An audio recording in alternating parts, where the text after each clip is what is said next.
इथेच तर ठेवला होता मी. जाईल कुठे? माझ्या ड्रॉवरला कोण कशाला हात लावेल? संजीवनी, संजीवनी. किती ओरडताय? काय झालंय? काय झालं? काय माझा फोल्डर कुठे? कुठला फोल्डर?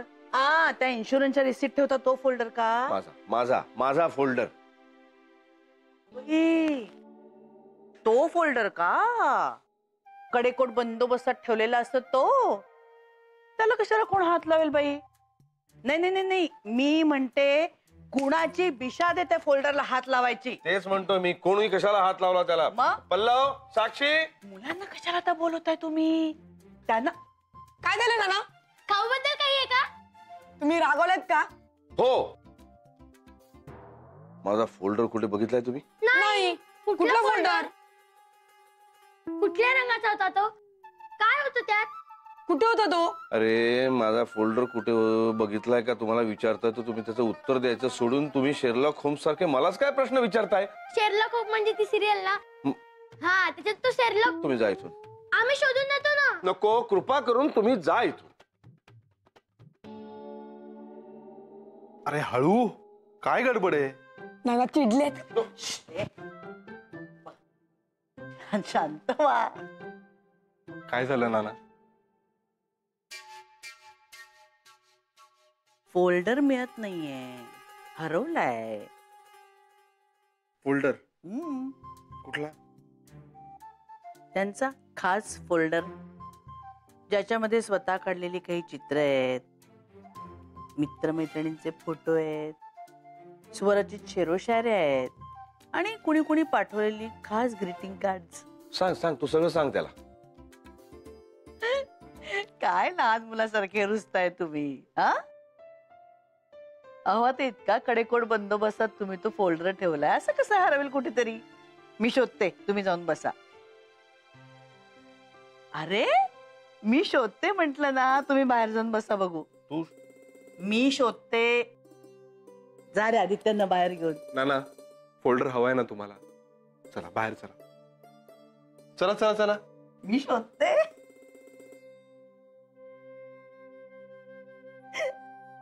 कठीण आहे रे बाबा. इथेच कुठेतरी डाव्या हाताने ठेवला असेल यांनी आणि शोधतायत घरभर. काय रे देवा, तर तू मिळेपर्यंत माझ्या आणि यांच्या शिवाला काही शांतता नाही.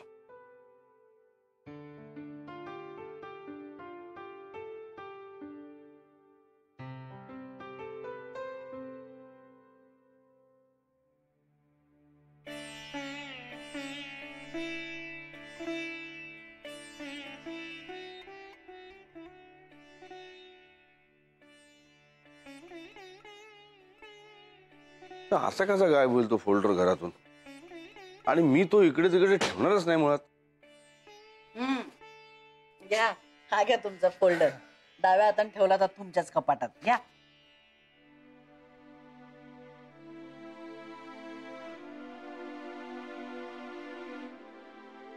काय आहे ना सगळे व्यवस्थित? खुश? तू नसतीस ना माझ्या आयुष्यात, माझं काय झालं असतं कोण जाणे. पुरे पुरे.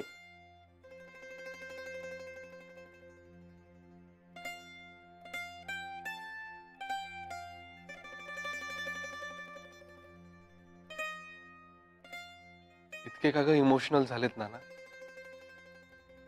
त्यांच्या आठवणी येत रे त्या फोल्डर मध्ये. माणूस गेलेला काळ काही केलं तरी नाही ना रे परत आणू शकत. काहीतरी चुकलेलं असतं, हुकलेलं असतं, निसटलेलं असतं. ते सुधारावंसं वाटत असतं,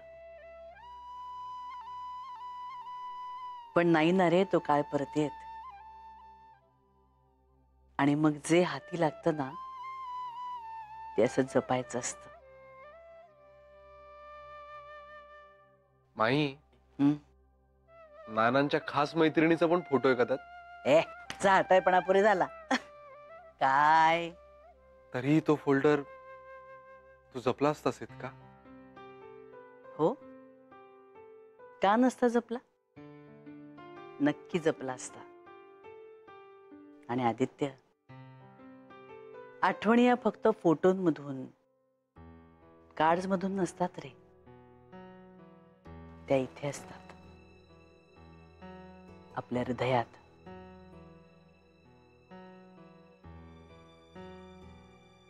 आणि त्या कितीही म्हटल्या ना तरी कोणीही पुसू शकत नाही.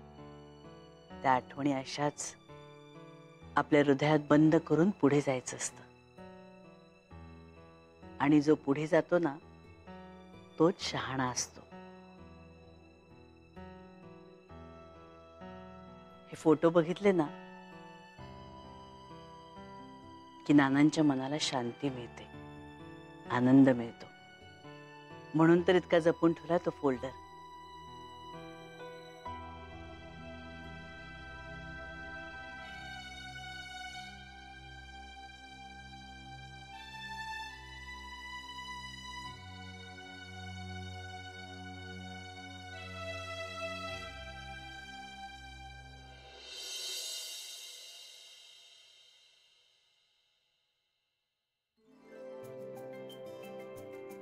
बाबा आज आम्हाला खूप मजा आली. अरे वा, काय खेळत होतात? खेळत नव्हतो काही, ड्रॉइंग करत होतो. वा वा. आणि आम्ही नेहमी सारखं बघत बघत नाही चित्र काढलं, आम्ही ना वेगळंच चित्र काढलं. वेगळं म्हणजे? अगं आम्ही आमच्या मनातलं चित्र काढत होतो. मनातलं चित्र हो. म्हणजे काय बाई? आम्हाला ना मेघना काकूने शिकवलं मनातलं चित्र कसं काढायचं ते.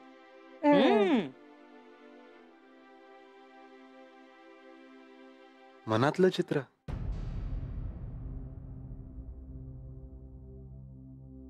इतकी मजा आली ना बाबा, आम्हाला आज खूप मजा आली. मेघना काकूने डोळे मिटून आम्हाला रंगांच्या समुद्रात तरंगायला सांगितलं होतं. बर. हो, आणि ते पण तंद्री लावून. आणि असं केलं ना की आपोआप आपल्याला चित्र दिसतो. करेक्ट. जगातले मोठमोठे चित्रकार असंच चित्र काढत असतील का हो? अरे नाही रे, नाही, असं नसतं. त्या प्रतिभावंतांचं ना असं काही फॉर्म्युला नसतो. हे सगळं सगळं अजब रसायन असतं. प्रतिभावंत म्हणजे? प्रतिभावंत म्हणजे कसं सांगू तुम्हाला? तुम्हाला ती महाभारतातली गोष्ट माहितीये, कर्णाची? हो. त्याला जसं जन्मताच कवच कुंडल मिळाली होती ना, हो. तसंच प्रत्येक क्षेत्रामध्ये अशी एखादी व्यक्ती असतेच जी जन्मताच अशी झळाळणारी, अशी झळाळती प्रतिभा घेऊन जन्माला येते आणि त्या क्षेत्राचं पूर्णतः रूपच पालटून टाकते. त्यांचं जगणं, त्यांचं काम पूर्णतः वेगळं असतं. चित्रांच्या जगात असं कोण होऊन गेलं? अरे खूप अलौकिक माणसं होऊन गेली. म्हणजे सांगायचं झालं तर आरा, बी विठ्ठल, कायतोंडे, रवी परांजपे, अशी बरीच माणसं, M.F. हुसेन, खूप माणसं आहेत. शिवाय लिओनार्दो दा विंची, डाली, पिकासो, बरीच माणसं आहेत. पण तुम्हाला कोण आवडतं बाबा? असं नाही सांगता येणार किंवा त्यांची अशी ना एकमेकांशी तुलना करता येत नाही. पण तरी सुद्धा मला लिओनार्दो दा विंची खूप आवडतो. तुम्हाला दाखवीन मी चित्र, अर्थात पुस्तकातली.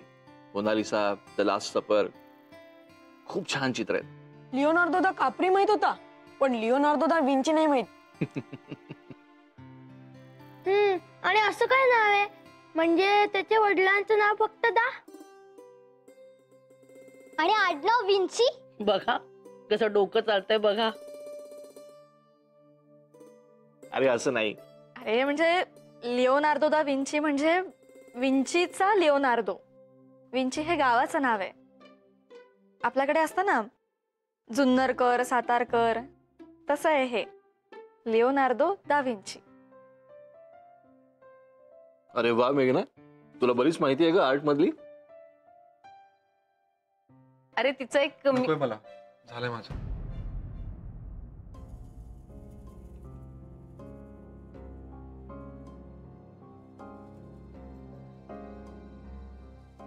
काय रे, झालंय का जेवण तुझं? मगाशी तर म्हणालास खूप भूक लागली म्हणून. हो, आणि दहीबुत्ती तर तू घेतलीच नाहीयेस आदित्य. हो, तुला आवडते म्हणून बनवली मी, घे ना. नाही ग, पण खरंच झालंय माझं.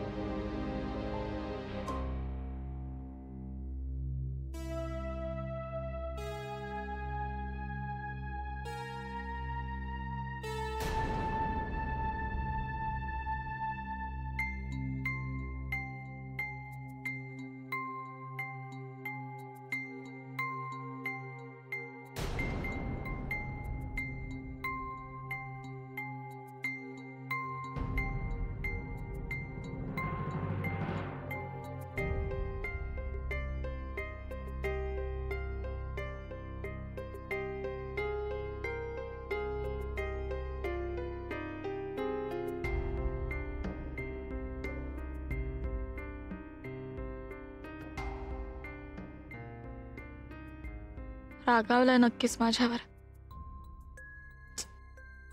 कुठे गेला असेल? 10 वाजून गेले, अजून पत्ता नाही. बरं, फोनही उचलत नाहीये. माईंना सांगू का की अमित दादांना सांगावं? पण काय सांगू? माझ्या रागावलाय असं? आणि रागावण्याचं कारण?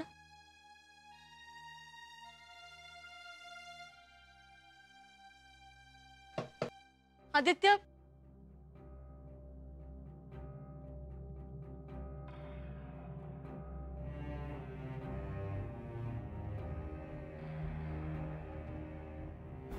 आदित्य नाहीये? नाहीये. गेलाय कुठे आत्ता? माहित नाही. माहित नाही म्हणजे? कठीण आहे रे बाबा या पोराचं. अजिबात लक्ष म्हणून नाही कशात. धड जेवलाय नाही म्हणून बघायला आले. काहीतरी वाद झालाय ना? नाही. अगं ए वेडाबाई, मेघना, श्श्श. रडू नकोस बघू.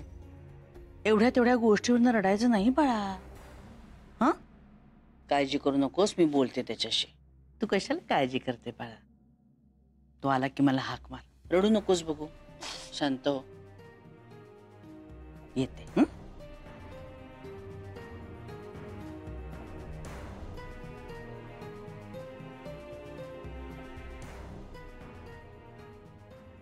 तो माझ्यावरच रागवून गेलाय माई.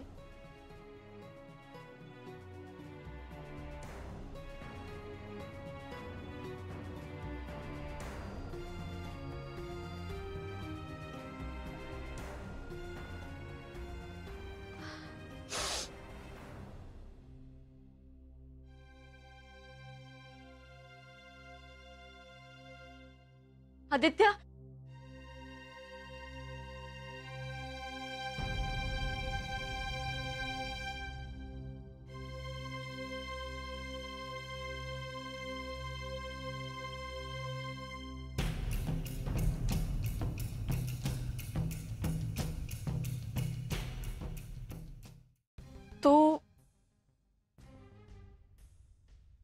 तू ही पेटी आणायला गेला होतास?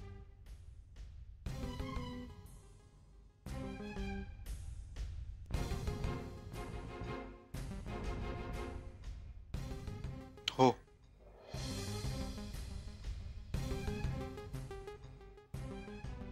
तुझ्यासाठी.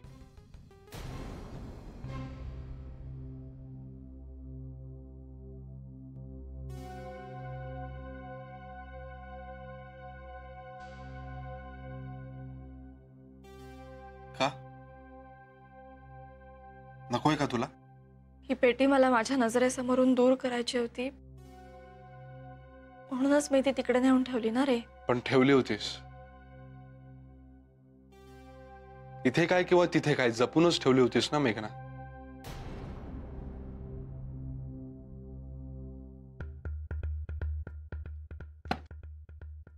गोष्टी नजरेसमोरून दूर ठेवल्याने मनातून दूर होत नाहीत.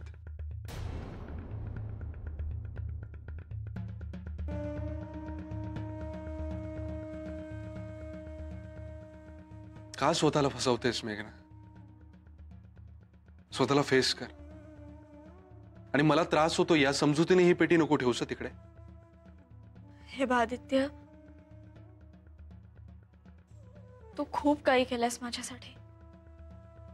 जगातला कोणताही नवरा वागणार नाही इतका ग्रेसफुली वागलास तू. खूप काही शिकले मी तुझ्याकडून.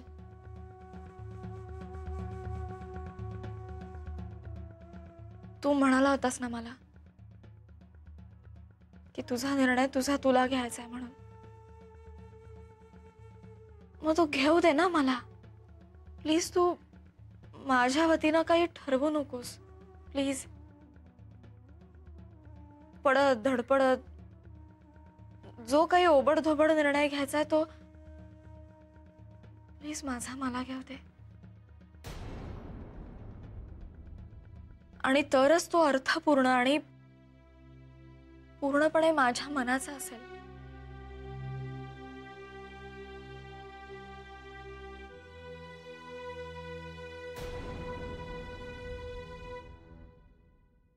मग ही पेटी परत नेऊन ठेवू का आईकडे? नाही नाही, आता प्लीज तू कुठेही जाऊ नको. ऑलरेडी माई 2दा येऊन विचारून गेल्यात तू कुठे असते. आज नीट जेवलाही नाहीस तू. त्यांना काळजी वाटते आदित्य. आणि मी सुद्धा.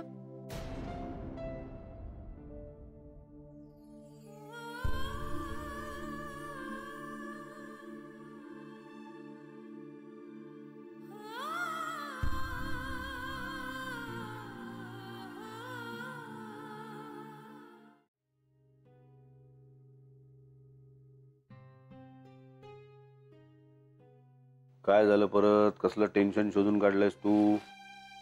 टेन्शन शोधून काढते का मी? नाहीतर काय, सगळं छान चाललंय तरी तू आपली काळजीतच. नाही हो, अशी आपण फक्त आपल्या मनाची समजूत घालतोय हेही माहिती आहे आपल्याला. मगाशी तुम्ही जेवताना नव्हतात. खरंच सगळं काही छान चाललं होतं. आम्ही गप्पा मारत होतो, थट्टा मस्करी चालू होती. अचानक आपला आदित्य मध्येच उठला आणि निघून गेला. जेवणावरून उठून गेला? मग आधी मला म्हणाला माई खूप भूक लागले म्हणून जेवायला वाढलं. आम्ही सगळेच बसलो जेवायला. काय झालं मध्ये कुणास ठाऊक. एकदम उठलाच काय, ताडताड निघूनच काय गेला. नाही पण मेघनाला मात्र बरोबर कळलं काहीतरी झालंय. पण बिचारीनं दर्शवलं नाही आमच्या समोर. म्हणून नंतर खोलीत गेले बघायला तर हा पठ्ठ्या तिला काहीही न सांगता निघून गेला होता बाहेर. एवढूसा चेहरा करून बसली होती. गडबड आहे, गडबड नक्कीच काहीतरी आहे. मग तर काय करायचं आपण आता? मी सांगू का? बोल ना. नाही म्हणजे कदाचित तुम्हाला हे पटणार नाही पण माझ्या मनात येतंय. बोल. आदित्यचं लग्न झाल्यानंतर आपल्याकडे जागरण गोंधळ काहीही आपण केलेलं नाहीये. संजीवनी, त्यांच्यामधल्या ताणतणावाचा आणि गोंधळाचा काही संबंध आहे का? पण मनात येतच ना. इथेच गोंधळ आहे सगळा. अहो नाही, तुझ्या मनाच्या समाधानासाठी आपण गोंधळ घालूया. हा. गोंधळ वाईट नसतोच.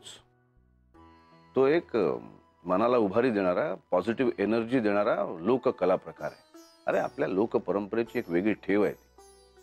नाही, तो घातला तर छान वाटतं हे मान्य आहे मला. पण तो घातला नाही तर वाईट होतं हे मात्र मला मान्य नाही.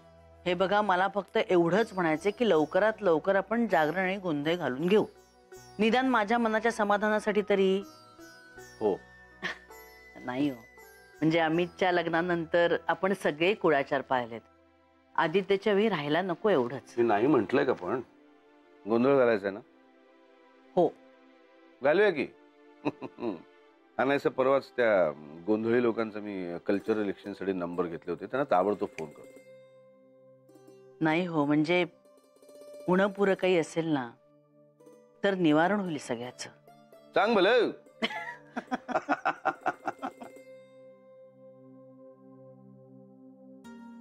मेघना, चहा घेशील का ग? मी करतेच आहे माझ्यासाठी. चालेल ताई, पण अगदी थोडा करा, अगदी थोडा. अगं थोडासाच करणार आहे मी अगदी. मेघना, हा? एक विचारू का ग तुला? म्हणजे चालेल ना तुला? हो असं काय ताई, विचारा ना. काय झालं होतं ग काल आदित्यला? म्हणजे जेवता जेवता तो अचानक उठलाच काय आणि गप्प गप्पच होता जरा. आणि रात्री बाहेर जाताना पण दिसला. सॉरी पण तुमच्यामध्ये वाद झालाय का ग कशावरून? नाही हो ताई. अय्या, मग असा कसा शांत शांत होता ग तो? माहित नाही. मेघना, अगं नवरा आहे ना तुझा तो. तुला माहिती असायला हवं तुझ्या नवऱ्याला काय झालंय ते. कमालच करतेस हा मेघना. तुम्ही त्यालाच विचारा ना ताई. म्हणजे तुला मला सांगायचं नाहीये ना? पण तुला सांगू का मेघना, मला ना ते असं नवरा बायकोतलं गोड भांडण नाही वाटलं बाई. असं तो काहीतरी सिरियसली हर्ट झाल्यासारखं वाटत होता.